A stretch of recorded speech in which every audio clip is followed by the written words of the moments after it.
Brussels میں یورپی head quarter کے سامنے بھارتی جنگی جنون کے خلاف اور امن کی حمایت میں مظاہرہ کیا گیا، جس کی قیادت کشمیر کونسل EU کے چیئرمین علی رضا سید اور دیگر رہنماؤں نے کی۔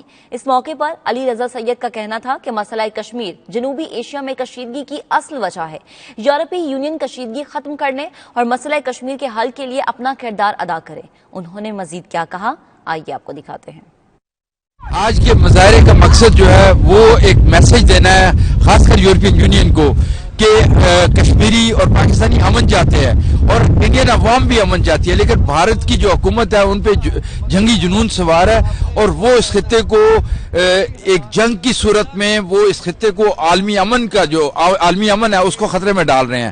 تو اس کو روکنے کے لیے یورپین یونین اور جو انٹرنیشنل کمیونٹی ہے وہ آگے بڑھے اور بھارت پہ دباؤ ڈالے کہ اس مسئلہ کشمیر کا حل جو ہے وہ صرف اور صرف جو ہے نا وہ نیگوشیٹنگ سے ہے، اور نیگوشیٹنگ ٹیبل پہ بھارت کو آنا پڑے گا۔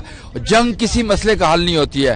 ہم امن چاہتے ہیں، ہم چاہتے ہیں کہ اس خطے میں امن ہو، لیکن کشمیریوں کو حق خود ارادیت جو ہے نا وہ دینا پڑے گا اور یورپین یونین کو اپنا ایک رول ادا کرنا پڑے گا۔ اسی لیے ہم نے یورپین یونین کے تمام اداروں کو خطوط بھی لکھے ہیں، جس میں ہم نے ان سے اپیل کی ہے کہ وہ ثالثی کا کردار ادا کرے، وہ انڈیا پہ پریشر ڈالیں کہ وہ جنگی جنون سے باہر نکلے۔